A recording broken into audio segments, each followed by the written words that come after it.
Alright, so this is my recipe for healthy cookies. I'm just going to show you the base first, then I'll show you all the other add-ins that I like to put in it. First off, you're just going to put in 3 cups of oatmeal. I know that says Great Value oatmeal from like Fry's or something, but it's actually the Sprouts oatmeal that I got in my previous video. I just store it in that container because it's nice and easy. So right there, that is 3 cups of oats. And then next, I'm going to get 2 very ripe bananas. I'm going to put this into a different bowl, just to make the process a little bit easier so I can mash them up. So first I'm going to get a very sharp kitchen knife and a sturdy fork. I wouldn't recommend using like a plastic fork. Definitely use a fork that has a little bit more substance to it. So just peel the banana and then cut it up into chunks. Mine are about inch and a half, 2 inches. And then you're just going to get the fork and start mashing it up. Just keep mashing, just press against the banana with the fork and it should give way pretty easily. Then I'm going to get my second banana and do the same process with it. Just peel it, take off that little end there, and yeah, do the exact same thing with it. Okay, now I'm going to get my first cup of applesauce, and this is, I believe that's organic applesauce. Really any kind of no sugar added applesauce I would say would be best. So just pour that in there and then combine the mashed up 2 bananas and the applesauce together and just mix them really nice.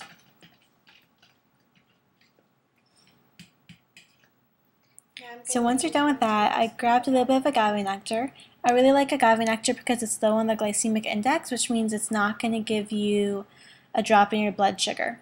So I just used 1 tablespoon of that. You can use more or less depending on how sweet you like it. Keep in mind that it's similar to honey, but it's quite a bit sweeter.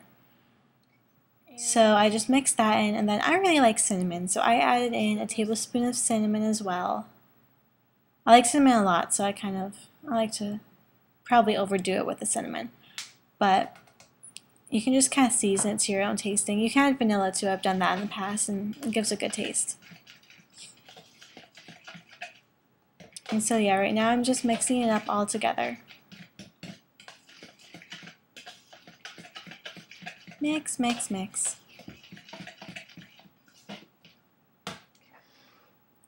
Okay, so now what I'm going to do is I'm going to get the oatmeal from earlier, after I clear some space. I'm going to put in about half of the wet ingredients into the oats. And I'm going to start combining them. Once again, I'm just using a fork to do this. I don't like to use an electric mixer because I find it chops up the oats too finely. And I'm just adding in the other half of the wet ingredients. But like I was saying, I don't like to use an electric mixer because it chops up the oats too finely and it kind of kills the texture of it. Now I'm adding just another half cup of the applesauce because I found the recipe was a little too dry as it was. So I combined that together. And now I'm going to go on to the first variation of this recipe. So right now I'm just putting in 1/3 of that mixture that I made. And I am grabbing a 1/4 cup and the grated, finely shredded coconut. 1/4 cup of coconut. I'm just going to get a 1/4 cup of coconut. I bought this at Sprouts. And now I'm also going to take, if I can open it, a 1/4 cup of raisins. I think I might put in a little extra too.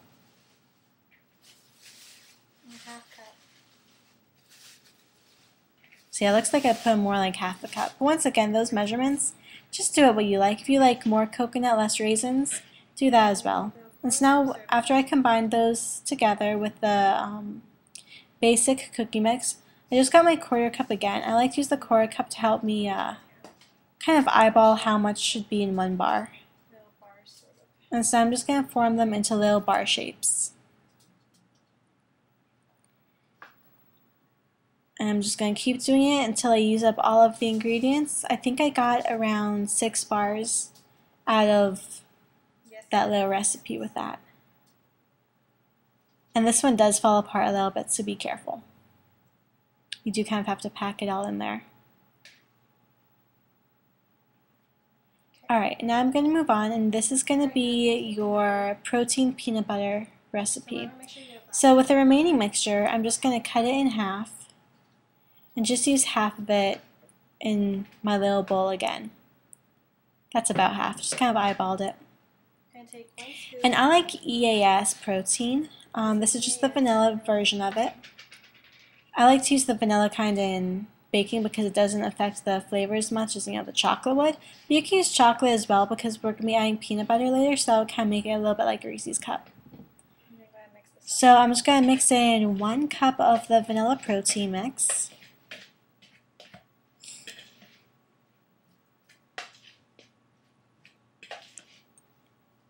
And these cookies are going to stick together a little bit better than the other 2 recipes will, just because the ingredients have more of a bonding quality to them.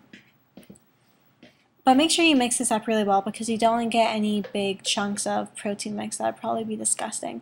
So I know right here I'm using Jif peanut butter, and I wouldn't recommend using Jif. I would recommend using some kind of organic peanut butter, but this was what I had left at the house. I wanted to use it up before I went on to my other stuff that I just bought. So once again, just a 1/4 cup of this.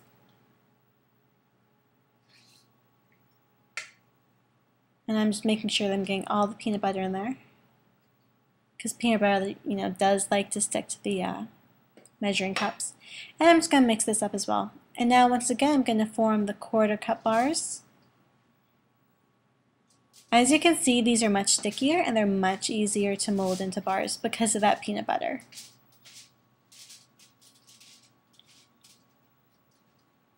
And so once again, I think I got about 6 bars using this method. You can make the bars bigger or smaller. This is just a size that I find if I'm in a rush running out the door in the morning. If I just grab one of these, it'll fill me up until lunchtime.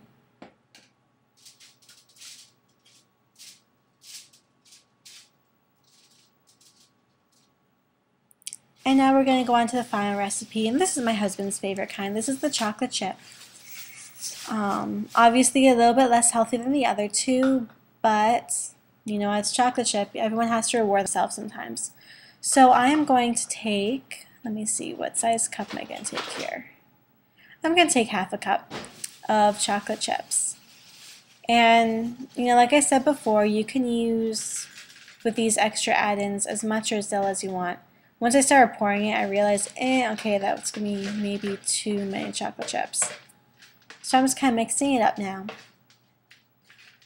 So I think I end up using about a 1/4 cup of the chocolate chips. Or perhaps I use the whole thing because now I'm looking and the cup is empty. So I did end up using the whole cups, the whole half cup. And I'm just going to form it into bars once more. And right now the oven is preheated to 375 degrees. And when I pop these things in the oven, they're going to take between 8 to 10 minutes. So I would just kind of check in after 5 minutes, check again at 8 minutes. Just kind of keep an eye on how they're cooking. They're not going to turn super dark brown. Their shape is not going to change much, but the outside should get a little bit crispy. Now I have a little bit of extra batter, so I'm going to eat it because, hey, it's cookie dough. Chocolate chip cookie dough. Don't let that stuff go to waste.